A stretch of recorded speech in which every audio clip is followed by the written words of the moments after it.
Inflation accounting की first video में हमने पढ़ा था कि इन्फ्लेशन अकाउंटिंग क्या होती है, इससे क्या एडवांटेज है, क्या डिसएडवांटेज है, मतलब इसको हम क्यों यूज़ करते हैं, क्या रीज़न है कि हमें इन्फ्लेशन अकाउंटिंग की नीड हुई। फर्स्ट है कौन कौन सी टेक्निक्स होती हैं इन्फ्लेशन अकाउंटिंग की, वो हम आज इस वीडियो में डिस्कस करेंगे। फर्स्ट टेक्निक रहेगी current purchasing power technique, second है CCA current cost accounting technique, third है RCA replacement cost accounting technique and last one is CVA current value accounting technique. हम डिस्कस करेंगे अभी CPP current purchasing power technique. जो ये technique है present करती है फाइनेंशियल स्टेटमेंट को हिस्टोरिकल कॉस्ट बेसिस पे। इसके साथ साथ रिक्वायर कि प्रेजेंट करें हम एक supplementary statement on the basis of current purchasing power of currency at the end of accounting period. मतलब कि एक हिस्टोरिकल स्टेटमेंट तो हम बनाएंगे ही बनाएंगे जो हिस्टोरिकल कॉस्ट के बेसिस पे बनाएंगे, इसके साथ साथ एक सप्लीमेंट्री स्टेटमेंट्स भी बना देंगे किसके बेसिस पे, करंट परचेजिंग पावर के बेस में। मतलब एक हिस्टोरिकल कॉस्ट बेसिस पे, करंट परचेजिंग पावर के बेसिस में दो टाइप के फाइनेंशियल स्टेटमेंट इस टेक्निक में बनाए जाएंगे। ठीक है, जो स्टेटमेंट्स करंट परचेजिंग पावर के बेस पे बनाए जाएंगे उसके अंदर बहुत सारी आइटम्स हैं, उनको एडजस्ट किया जाएगा किसके बेसिस पे, जनरल प्राइस इंडेक्स के बेसिस पे। CPP में मतलब करंट परचेजिंग पावर टेक्निक में हम जनरल प्राइस इंडेक्स का ही यूज़ करते हैं। इसका मैकेनिज़्म हम डिस्कस करेंगे, मतलब किस तरह हम कन्वर्ट करेंगे फिगर को। फर्स्ट है कन्वर्जन टेक्निक। देखो कन्वर्जन टेक्निक्स में क्या है कि जिस फिगर को भी हमने कन्वर्ट करना है उसके लिए हम क्या करेंगे, उसका हिस्टोरिकल फिगर लेंगे, हिस्टोरिकल फिगर को डिवाइड करेंगे इंडेक्स ऑफ हिस्टोरिकल फिगर से, देन उसको मल्टीप्लाई कर देंगे करंट ईयर के इंडेक्स से। हिस्टोरिकल फिगर को डिवाइड करेंगे हिस्टोरिकल इंडेक्स से, देन उसको मल्टीप्लाई कर देंगे करंट ईयर के इंडेक्स से। समझिए आप, हिस्टोरिकल फिगर को डिवाइड कर देंगे मतलब जो इसका हिस्टोरिकल कंटेंट है वो ख़त्म कर दो, डिवाइड किससे करेंगे, हिस्टोरिकल इंडेक्स से। अब उसको करंट के अकॉर्डिंग चेंज करें तो उसे मल्टीप्लाई कर देंगे करंट ईयर इंडेक्स। तो जो फिगर आएगा वो हमारे पास कन्वर्टेड फिगर होगा किसी भी एसेट का पर्टिकुलर, किसी भी फिक्स एसेट्स का पर्टिकुलर। नेक्स्ट है मिड पीरियड कन्वर्जन। देखो कुछ ऐसे ट्रांजेक्शन होते हैं जो मतलब पूरा साल चलते रहते हैं, जैसे सेल का, परचेज का, एक्सपेंसिस का। इस तरह के आइटम्स के लिए मिड ईयर का इंडेक्स यूज़ किया जाता है। अगर हमें मिड ईयर का इंडेक्स नहीं मिलता तो हम एवरेज इंडेक्स यूज़ कर लेते हैं। नेक्स्ट है monetary and non monetary items. देखो मॉनिटरी आइटम्स वो आइटम होती है जिनकी वैल्यू फिक्स होती है, आइदर बाय कॉन्ट्रैक्ट, आइदर किसी भी तरीके से। ठीक है, इनको रीअसेसमेंट करने की जरूरत नहीं होती, जैसे कैश है, डेटर है, BR है, क्रेडिटर्स है। नॉन मॉनिटरी आइटम्स जिनकी वैल्यू चेंज होती रहती है, फिक्स नहीं होती जिनकी वैल्यू, मतलब कन्वर्जन की टेक्निक में मॉनिटरी आइटम्स का से हमारा कोई लेना देना नहीं है क्योंकि इनको रीअसेसमेंट करने की जरूरत ही नहीं होती, इनकी वैल्यू फिक्स होती है। जो नॉन मॉनिटरी आइटम से ही हमारा लेना देना, मतलब उन्हीं को हम कन्वर्ट करते हैं क्योंकि इनकी वैल्यू फिक्स नहीं होती। नेक्स्ट है adjustment of cost of sale and inventory. तो डिपेंड करता है कि इन्वेंट्री को वैल्यूएशन करने के लिए हम कौन सा मेथड यूज़ कर रहे हैं, लीफो यूज़ कर रही हैं, फीफो यूज़ कर रही हैं, हीफो यूज़ कर रहे हैं। अगर हम लीफो यूज़ करें, LIFO means last in first out, जो सबसे लास्ट में मटेरियल आया है, रॉ मटेरियल, उसको ही सबसे पहले हम सेल करना है। तो उस केस में हम कॉस्ट ऑफ गुड्स सोल्ड को, देखो लास्ट इन फर्स्ट आउट कर रहे हैं तो लास्ट माल जो आया है उसको ही हम क्या मान रहे हैं, सबसे पहले निकाल रहे हैं। तो कॉस्ट ऑफ गुड्स सोल्ड में क्या चीज़ है हमारी, करंट परचेज है। FIFO first in first out, FIFO में मतलब जो माल सबसे पहले आया है उसको सबसे पहले निकाल रहे हैं, जो माल लास्ट में आया उसको लास्ट में निकालेंगे। तो इसके अंदर जो हमारा ओपनिंग स्टॉक है वो कॉस्ट ऑफ गुड्स सोल्ड का पार्ट होता है। ओपनिंग स्टॉक कंप्लीट होने के बाद करंट परचेज। ठीक है, करंट परचेज के लिए एवरेज इंडेक्स यूज करेंगे, प्रीवियस ईयर परचेज के लिए index of previous year use करेंगे, ओपनिंग स्टॉक के लिए index of beginning of the year use करेंगे। देन है असरटेनमेंट ऑफ प्रॉफिट। प्रॉफिट को असरटेन करने के दो मेथड है। फर्स्ट है नेट चेंज मेथड, मतलब 2 पीरियड्स की स्टेटमेंट में इक्विटी में कितना चेंज हुआ है, इससे हमें पता चल जाता है कि हमने कितना प्रॉफिट अर्न किया है। Net change in equity during an accounting period. Next है conversion of income statement. Income statement को कन्वर्ट कर लो, देन प्रॉफिट का कन्वर्टेड फिगर या प्रॉफिट की कन्वर्टेड अमाउंट हमें पता चल जाती है कि कितना हमें प्रॉफिट हुआ है in the term of current purchasing power.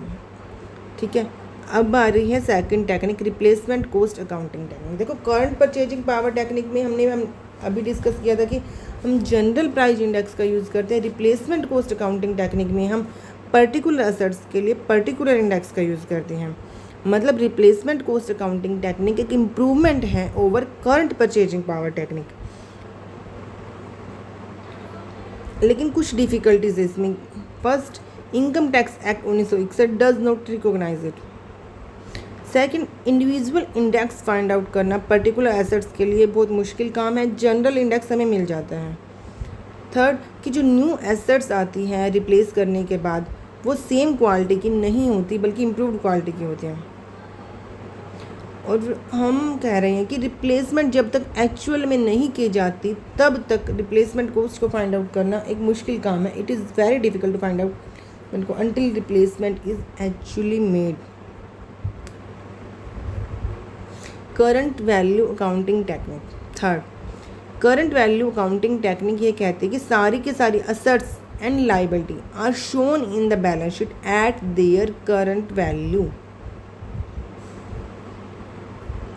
और जो डिफरेंस है between value of net assets in the beginning and value of net assets in the end is termed as profit and loss.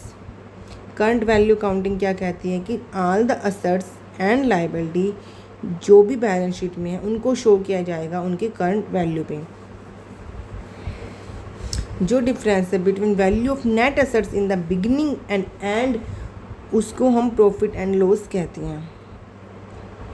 लेकिन क्या exact current value होगी assets की, इस चीज़ को find out करना एक मुश्किल काम है, इसलिए इस टेक्निक को भी प्रैक्टिकल में ज़्यादा यूज़ नहीं किया जाता। लास्ट एंड फोर्थ टेक्निक है current cost accounting technique. Complete system of inflation accounting, मतलब सबसे ज़्यादा यूज़ होती है करंट कॉस्ट अकाउंटिंग टेक्निक। ये कंप्लीट सिस्टम है इन्फ्लेशन अकाउंटिंग का। ठीक है, फिक्स एसेट्स को कन्वर्ट किया जाता है एट देयर करंट कॉस्ट पे और डेप्रिसिएशन चार्ज किया जाता है at current cost of fix assets. Fix assets को कन्वर्ट करेंगे एट करंट कॉस्ट पे और डेप्रिसिएशन चार्ज किया जाता है at current value of fix assets. Cost of goods sold को on the basis of replacement cost. तो करंट कॉस्ट अकाउंटिंग टेक्निक के अंदर हम कौन कौन सी एडजस्टमेंट करते हैं? फर्स्ट है कॉस्ट ऑफ सेल एडजस्टमेंट, मतलब किस बेस पे? कॉस्ट ऑफ सेल एडजस्टमेंट, मतलब जब हम किसी एसेट्स को सेल कर रहे हैं उस टाइम उस एसेट्स को रिप्लेस करने की क्या कॉस्ट आएगी, on the basis of cost of replacing the asset at the time when they are sold. मतलब जब हम किसी एसेट्स को सेल कर रहे हैं उस टाइम अगर हम उस एसेट को रिप्लेस करते हैं तो क्या कॉस्ट आएगी, तो करंट कॉस्ट को मैच किया जाता है करंट रेवेन्यू से। कॉस्ट ऑफ सेल एडजस्टमेंट क्या फॉर्मूला है? कॉस्ट ऑफ सेल एडजस्टमेंट का क्या फॉर्मूला है? C-O। C मतलब क्लोजिंग स्टॉक, किस चीज़ का? हिस्टोरिकल कॉस्ट का। O माइनस ओपनिंग स्टॉक, किस चीज़ का? हिस्टोरिकल कॉस्ट बेसिस पे। देन हम माइनस करेंगे IA index, average index. C closing stock of historical cost, O opening stock of historical cost, IC index number of closing stock, IO index number of opening stock. देखो इसके अंदर सबसे पहले हम closing stock and opening stock का difference निकालेंगे, then minus कर देंगे किस चीज़ से? जो क्लोजिंग स्टॉक है उसको भी कन्वर्ट करेंगे इंडेक्स नंबर से, ओपनिंग स्टॉक को भी कन्वर्ट करेंगे इंडेक्स नंबर के, फिर इनका डिफरेंस फाइंड आउट करेंगे, उस डिफरेंस को मल्टीप्लाई किया जाएगा एवरेज इंडेक्स से। देन फर्स्ट जो हमने डिफरेंस निकाला था क्लोजिंग एंड ओपनिंग स्टॉक का और अब जो निकाला उन दोनों को माइनस करेंगे तो पता चलेगा कि कॉस्ट ऑफ सेल एडजस्टमेंट कितनी आई है। देन है डेप्रिसिएशन एडजस्टमेंट। देखो डेप्रिसिएशन एडजस्टमेंट में हम क्या करते हैं? करंट ईयर के डेप्रिसिएशन में से हिस्टोरिकल कॉस्ट के डेप्रिसिएशन को घटाते हैं, तो जो अमाउंट आती है वो डेप्रिसिएशन एडजस्टमेंट है। हिस्टोरिकल कॉस्ट के बेसिस पे हम निकाल लेते हैं, लेकिन करंट कॉस्ट बेसिस पे कैसे निकालेंगे? Opening current value of assets plus closing current value of assets divide by 2 average आ गई इनटू लाइफ ऑफ एसेट्स। समझ गए आप करंट ईयर डेप्रिसिएशन कैसे निकलेगी? ओपनिंग करंट वैल्यू क्या है एसेट की plus closing current value divide by 2, इससे हमें क्या मिल गया एवरेज करंट वैल्यू, तो उसको डिवाइड कर देंगे लाइफ ऑफ एसेट से, जिससे हमें करंट ईयर की डेप्रिसिएशन मिल जाएगी। और हिस्टोरिकल कॉस्ट के अकॉर्डिंग डेप्रिसिएशन हमारे पास होते हैं क्योंकि हमें एसेट्स की हिस्टोरिकल वैल्यू पता है, तो इन दोनों का जो डिफरेंस है वो डेप्रिसिएशन एडजस्टमेंट है। देन बैकलॉग डेप्रिसिएशन, तो रीवैल्यूएशन अकाउंट में हमें बैकलॉग डेप्रिसिएशन भी मिलती है और बैकलॉग डेप्रिसिएशन को भी रीवैल्यूएशन रिजर्व अकाउंट में शो करना चाहिए। देन एक एडजस्टमेंट और आती है इसके अंदर मॉनेटरी वर्किंग कैपिटल एडजस्टमेंट। जैसे हमने कॉस्ट ऑफ सेल एडजस्टमेंट की थी, उसमें closing stock and opening stock किस चीज़ का लिया था? कॉस्ट ऑफ गुड्स सोल्ड का या लिया था। इसमें क्लोजिंग स्टॉक और ओपनिंग स्टॉक हम वर्किंग कैपिटल का लेंगे, मतलब C माइनस O, मतलब closing monetary working capital minus opening monetary working capital, मतलब क्लोजिंग स्टॉक यहाँ पे किसका? मॉनेटरी वर्किंग कैपिटल का है। वही इंडेक्स नंबर लेंगे, एवरेज इंडेक्स नंबर लेंगे, C minus O minus IA, average index C minus IC, मतलब कन्वर्ट करेंगे क्लोजिंग स्टॉक को, कन्वर्ट करेंगे ओपनिंग स्टॉक को, देन दोनों का डिफरेंस निकालेंगे। इस फॉर्मूले को और उस फॉर्मूले को याद करना बहुत इजी है, एक फार्मूला याद हो गया तो दोनों ही अपने आप समझ आ जाएंगे, कुछ भी नहीं है इन फॉर्मूले के अंदर। सबसे पहले हम क्लोजिंग एंड ओपनिंग स्टॉक का डिफरेंस निकालते हैं, देन कन्वर्टेड क्लोजिंग और ओपनिंग स्टॉक का डिफरेंस निकालते हैं। जो कन्वर्टेड क्लोजिंग और ओपनिंग स्टॉक का डिफरेंस है उसको एवरेज इंडेक्स से मल्टीप्लाई करते हैं, देन शुरू वाले closing opening stock and converted को एवरेज से मल्टीप्लाई करने के बाद जो आंसर आता है उन दोनों का डिफरेंस निकालते हैं। एक बार लग रहा है थोड़ा सा लंबी प्रोसेस है, लेकिन लंबी नहीं है, दोनों बिल्कुल सेम है, इजी है। एक दो बार अगर आप लिख के याद करोगे तो ईजिली याद हो जाते हैं। नेक्स्ट है गियरिंग एडजस्टमेंट, मतलब एडजस्ट करना प्रॉफिट एंड लॉस को, उन जो प्रॉफिट एंड लॉस बोरोइंग के कारण अराइज होता है, हम बोरो करते हैं उसको, तो इसका formula B divide by B plus HS into A, B divide by B plus S into A। B मतलब एवरेज नेट बोरोइंग, S मतलब average share holder interest, A मतलब total of current cost adjustment, मतलब B divide by B plus S मतलब average net borrowing divide by average net borrowing plus average share holder interest into A, total of current cost adjustment. Next है current cost operating profit, current cost operating profit, देखो current cost operating profit कहते हैं कि profit as per historical cost accounting before making adjustment of interest and taxation, interest और taxation के adjustment करने से पहले, but after making adjustment of cost of sale, monetary working capital adjustment and depreciation. Profit as per historical cost accounting before making adjustment of interest and taxation, but after making adjustment of cost of sale, monetary working capital adjustment and depreciation. Thank you, have a nice day.